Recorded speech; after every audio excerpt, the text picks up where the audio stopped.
Welcome back, ladies and gentlemen. This is Knack. We do have live. Oh, I say live. This is not a live game. This is actually a replay. But we have got live casting going on, and we have got two phenomenal individuals that are going to be helping me out with this. One of which is one of the best players I know, and is actually one of the players in this game. His name is Knighter. Knighter, how you doing, brother? I'm doing good. How about you?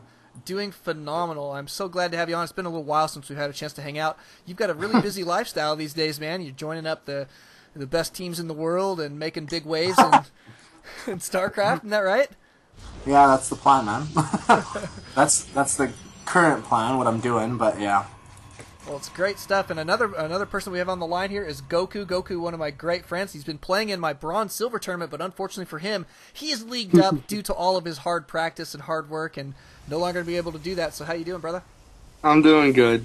It's been a lot harder in Go, but I think with a little help from you guys, I think I can do better now. Yeah. Well, you keep your eye on Knighter, man. I'll tell you what, if you can get tips from anybody, he is definitely one of them. What race do you play? Zerg. What? Zerg.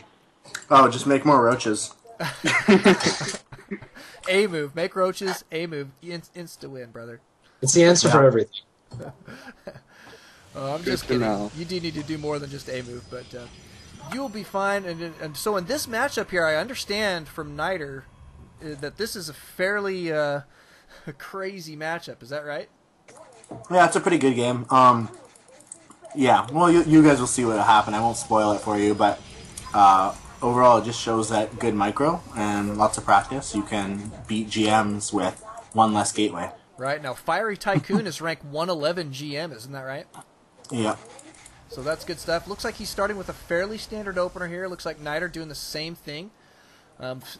Essentially the same timings. Notice that Knighter went ahead and put his gateway down a little bit lower. Now, he did that purposely. So tell us what your build is here, Knighter.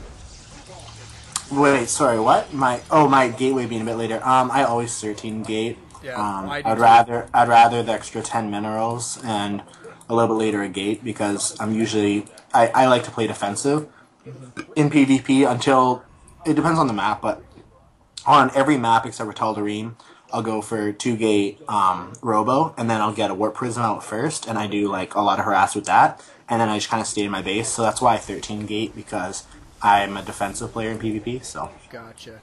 Now he's opening 2-gate here. You're cruising in here. You're scouting it. You see that he's only on 1 gas. That lets you know that he's probably going to start to get a little bit aggressive here. Isn't that right?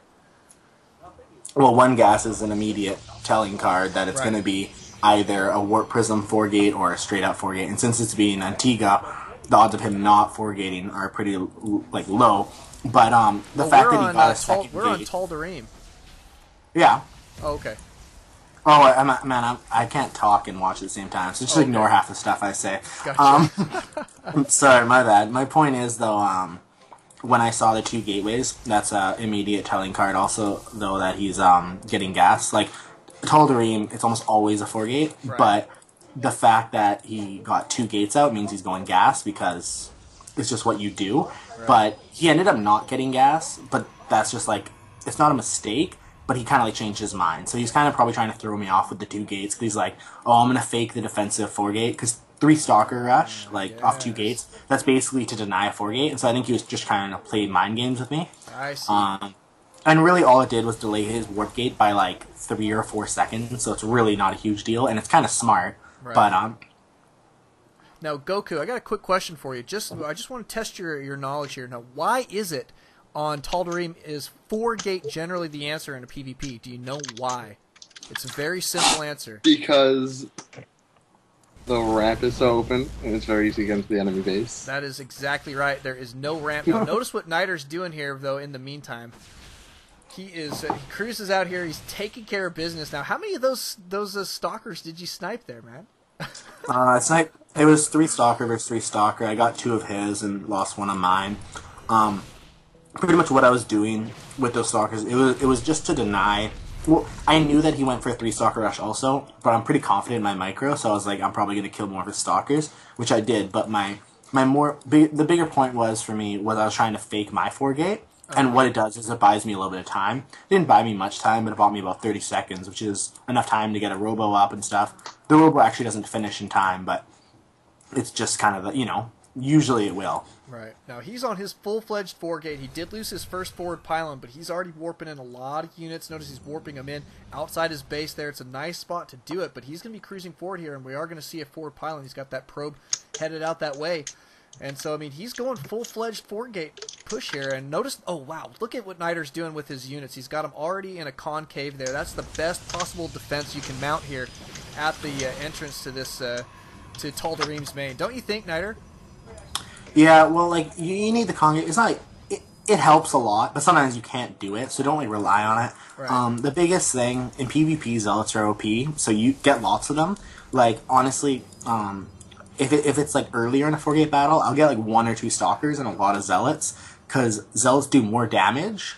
They just need to get up close, right? But really, they just buy time. Right. You'll see the force field there. I just was able to snipe a couple Stalkers, and that pretty much won me the game right there. Yeah, because then he can't retreat quite as fast. Yeah, it's more. I placed it there because it jams some of them against the wall, and it just makes them, yeah, like you said, more difficult to retreat. Yep. Wow, that's pretty interesting. So Goku, so I mean, tell us real quick. I mean, as you're watching this, what's the biggest question you have for Knighter? I mean, you can see that he's got the micro now. He's got his first immortal out. I mean, how do you move from here into this position? I guess to. I mean, he's trying to kite through, but look at that. He's getting obliterated. Go ahead, Goku. You ask a question here. I don't understand how the enemy does not have more units, even though he has an extra production facility. Yeah, well, the reason why he didn't have more units is I killed him. Right. Yeah, it's what Right. it comes down to. I think that's a really good point for Goku to understand. I mean, you sniped 2 Stalkers in the center of the map early on, right? Yeah. And only lost 1, so that's a +1 advantage to you. And then Yeah. his first attack there at your natural there, you sniped at least 3 or 4 Stalkers there. It looked like with that 1 force field placement, and so that's another. And I think he killed what, 2 Zealots. Yeah, well, like, the thing is, when you aren't 4-gating on a map like this, when you're, like, 3-gating like I am with a Robo, pretty much all it is you need to buy time until you get those Robo units out, which you'll see as soon as I have a Robo unit out, I just squish his army. But, like, if you notice at, like, the 8-minute mark, I'm just, like, looking over it now, I pushed out a little bit with my army, even though I knew my army was smaller. I moved forward with my army, and the point of it, like, before I did my Sentry Force Field, and the reason why I moved out a little bit was just so he would be like, oh, he's probably 4-gating too, and he's about to engage me. And so he kind of sat back for a minute. He's like, you know what, I'll let him attack me. But really, what I was doing is I was just waiting for my Immortal to get out, right? So I was kind of faking the, like, aggression, but not actually doing it. And I don't know if you remember, Knack, but, like, the first time you ever casted me, way back in the day when I won one of your tournaments, and I played against Calms, right? You know, like, I watched the replay just the other day because I was actually interested in seeing, like, how much I've improved and stuff. But in my PvP, but like what I did is every time he was 4-gating, I moved my units always forward when I didn't have 4-gates, you know, and it was just kind of fake the 4-gate, because if you move forward, he's right away going to assume that you want to do damage, and why would you try and do damage off 3 gates, right? Right. So that's the biggest thing. If you're not 4-gating, fake it. make them believe you are, you know? Yeah. Oh, it's such a great point. Well, I'm going to end this. I'm going to end the cast. We'll keep going, but let's end this cast for YouTube. So thanks so much for coming out, everybody. And I mean, a beautiful play there from Knighter. I mean, and it comes down to that methodical play, and that metagaming that he's talking about there. Try and fake your opponent out. You got to be good with your micro there in a couple situations, and keep in mind what's happening, whether you're ahead or behind in that army count, because generally speaking in a PvP, your unit production is going to be very, very similar as you move forward. So +1 or -1 means a great deal there. So thanks again, ladies and gentlemen. Don't alt-tab, always alt StarCraft. We'll see you guys next time.